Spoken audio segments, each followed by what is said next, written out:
На гости сме на клуба по катерене Варна Клайминг. Повода е доброто им представяне и двете титли, с които се завърнаха от Стара Загора. Росен Рафилов е главен треньор в клуба. Ами връщам те назад, кажи няколко думи за състезанието и за шампионите.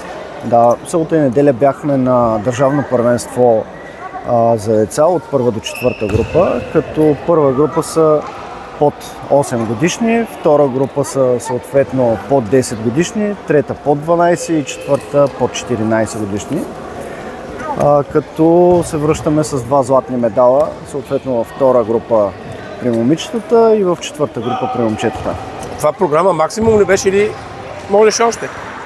Всъщност в момента другите ни състезатели са малки в групата и съответно те се представиха също блестящо, но както се очаква би трябвало големите в групата да изпъкнат повече. Това състезание доколко важно беше за вас? Предвид, че има 3 държавни първенства през годината. Едното е за скорост, другото е в дисциплината болдър, третото е дисциплина трудност.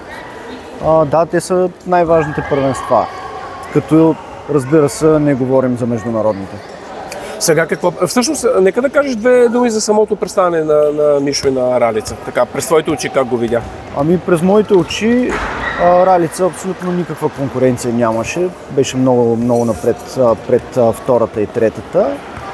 Михаил, той пък е малък в групата и въпреки това стана държавен шампион. Този път беше малко по-оспорвано, но отново завърши с голяма преднина пред останалите. Сега в София какво? Сега в София предстои държавното по болдър, само че за големите, за юношите и девойките. Там имаме няколко състезателя отново, като едното момче Теодор Паскалев. Искрено се надяваме, че до година ще влезе в националния отбор. Какви са датите на шампионата в София? 12 май. Тоест след празниците? Да. А по празниците тренировки ще има? По празниците ще се постараем да си починем, понеже почивката е важна част от успеха. И съответно ще отидем на скали, ако времето ви позволява. На скали? На скали. Дават го дъждовно всички тези дни, не знам. Може и да намерим къде да отидем. Така ли? А с колко души мислите да бъдете в София? В София ще бъдем с 4 състезатели, които са ни основния отбор. Имаме и още няколко в разширения състав.